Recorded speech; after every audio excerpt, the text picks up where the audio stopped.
Welcome back to The Fix. I'm Karima Brown, and joining me in the discussion is Peter Bruce, Sunday Times columnist. He's, of course, a regular here on The Fix. Peter, now, of course, you've been talking with me off-air on this question of the minister recalling the ambassador of South Africa from Israel. Let's take a listen to her doing that before we return to questions.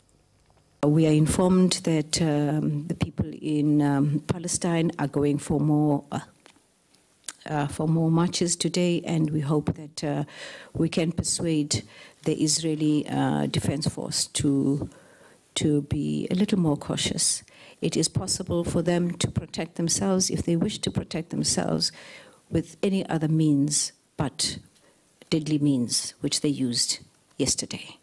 It is unacceptable, and we join the rest of the world in condemning this. That, of course, Lindiwe Sisulu recalling the ambassador there. And the big question, of course, you want to ask the Minister, Peter? Yeah, Minister, first of all, it's very nice to see you again. The last time I looked at you this close on television, you were going for the top job in the ANC, and you ended up getting the best job in government as Foreign Minister.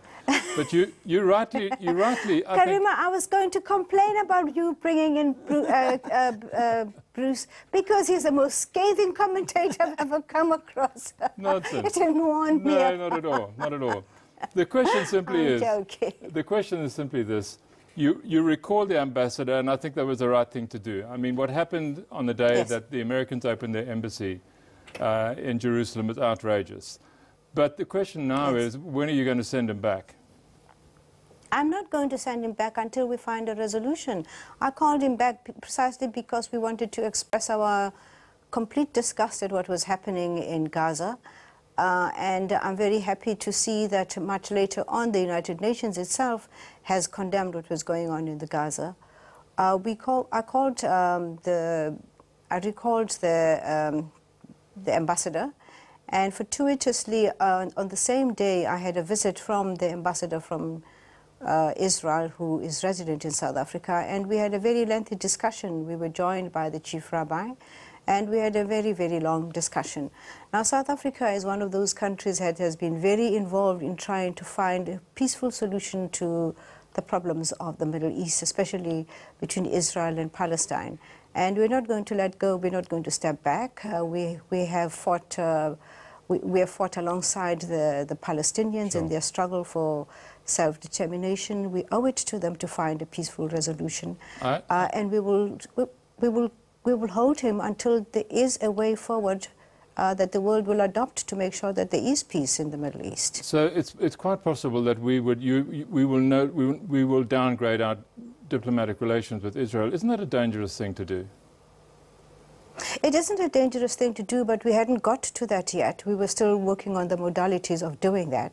In the meantime, we had called our ambassador to come and explain to us what was happening, and he explained to us in the presence of the Israeli ambassador, in the presence of the chief rabbi, and the situation is intolerable.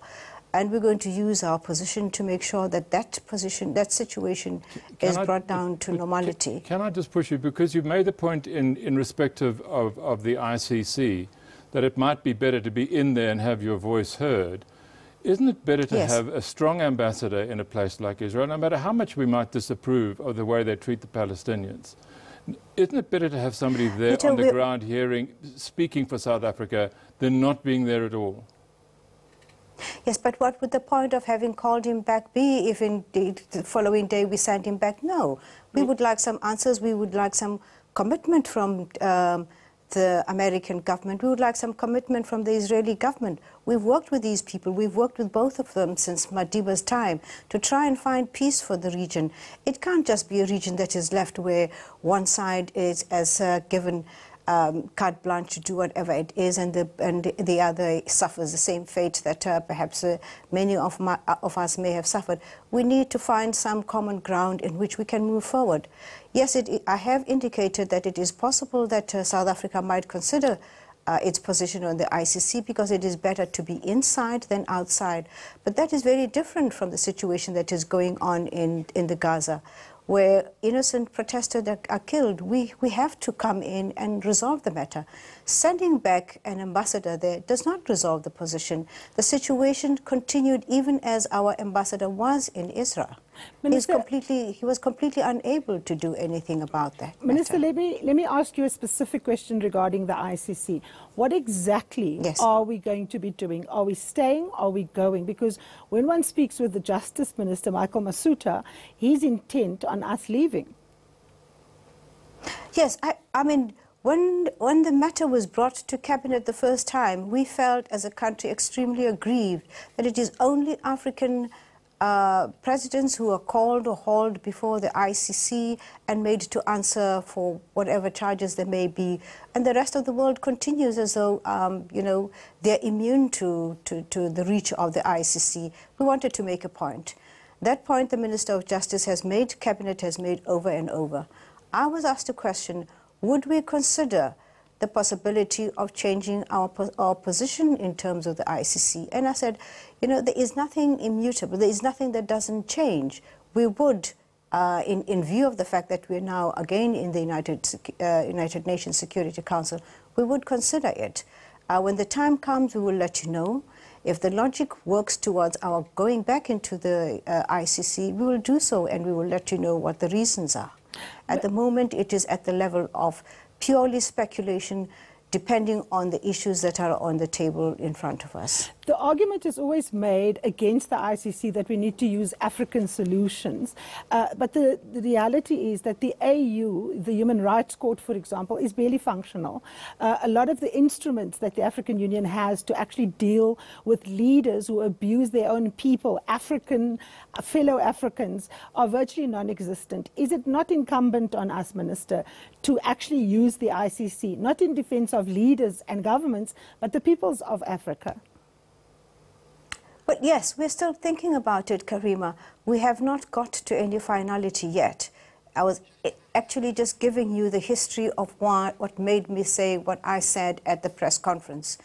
The original position of South Africa was that this is a discriminatory institution, and the only people who are called upon are African leaders and nobody else, and everybody else gets away with impunity. And we wanted to express ourselves, and this is what we did. And we took the matter to Cabinet. It was agreed to. However, we are now going to be part of the Security Council, and we can see the value of being in the ICC and making sure that we can call everybody to order in the same way as African leaders are called to order.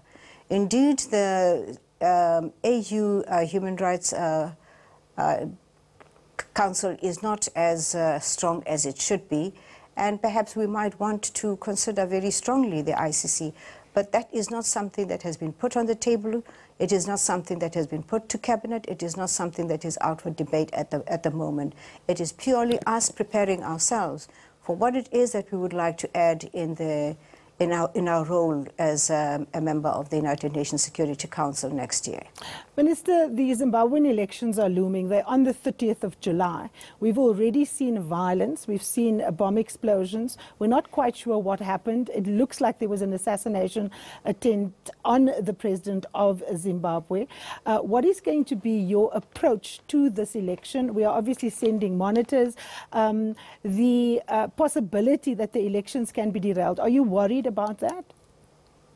No, I'm not worried about that. The Zimbabwean government is part of SADC.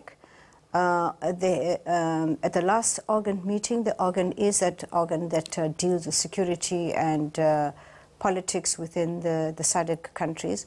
We currently chair SADC, and there was a meeting in Angola about 3 months ago at which we discussed each country that was going to elections.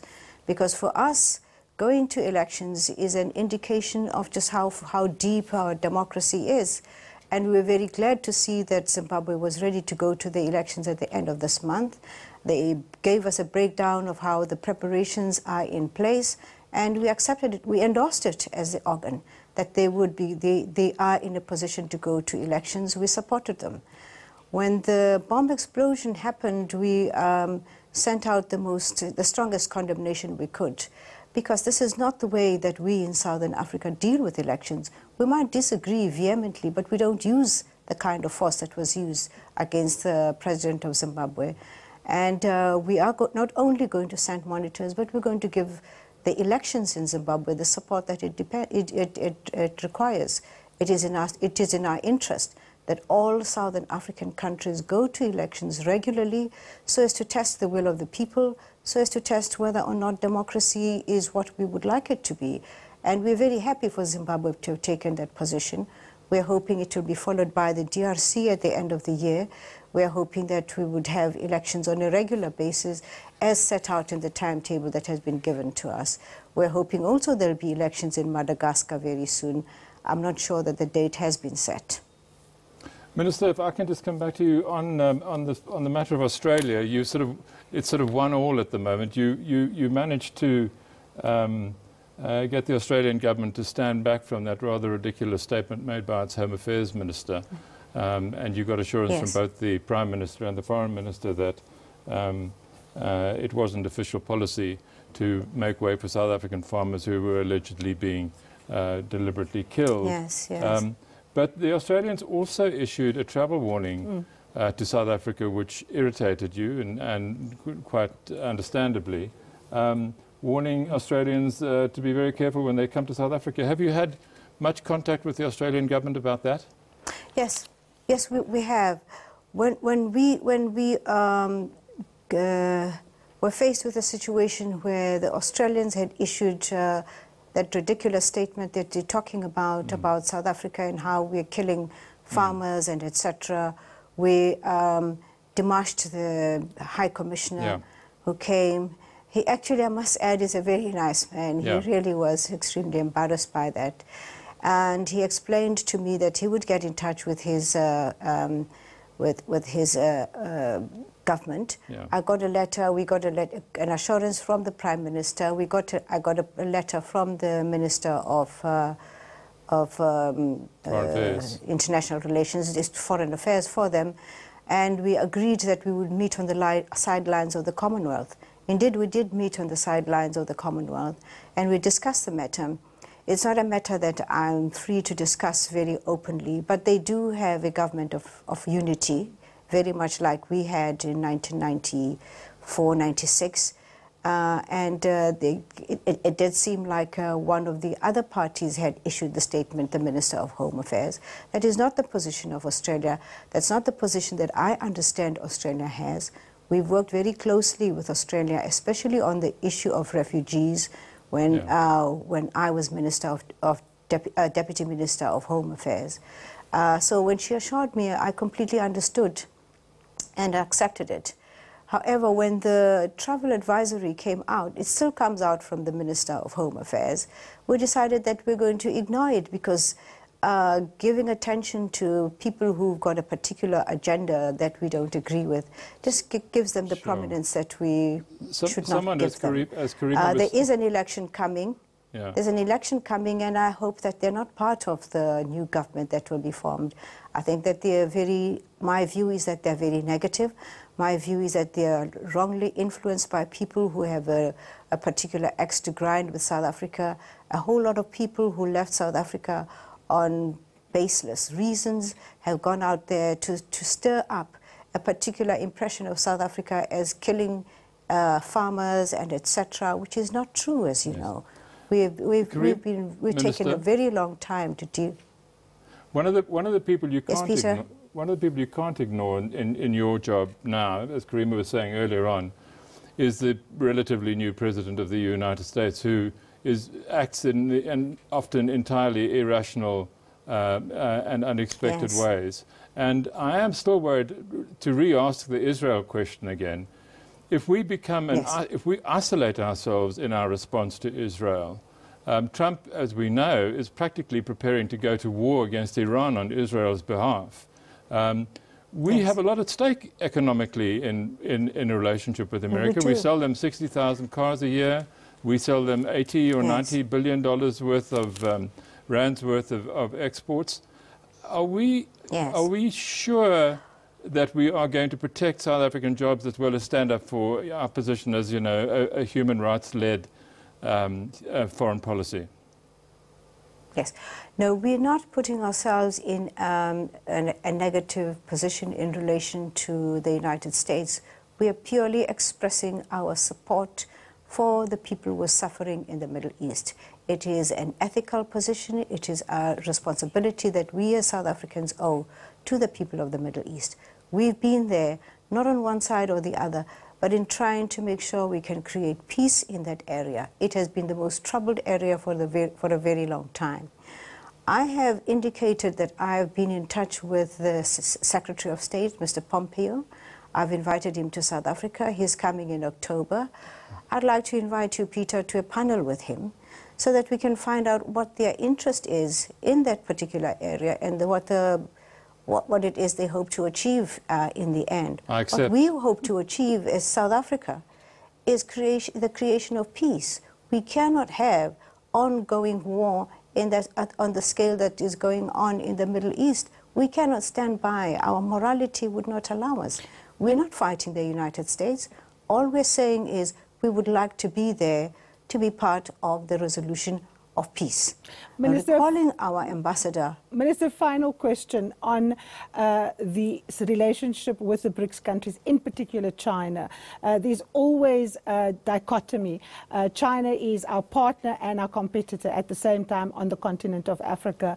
What do you see the way forward for South Africa? Are you going to continue in the vein as the presidency under President Jacob Zuma with relations with China, or are there going to be changes under the Ramaphosa presidency? We are continuing with China, and one of the discussions we will have is just how not to compete in the same space. But our relations with China, yes, will remain the same. All right, Minister of International Relations, Lindiwe Sisulu, thank you so very much for being our big hitter here, of course, on The Fix. Up next, we look ahead. We'll have a panel of journalists who will prepare us for what's likely to dominate the news headlines in the week ahead.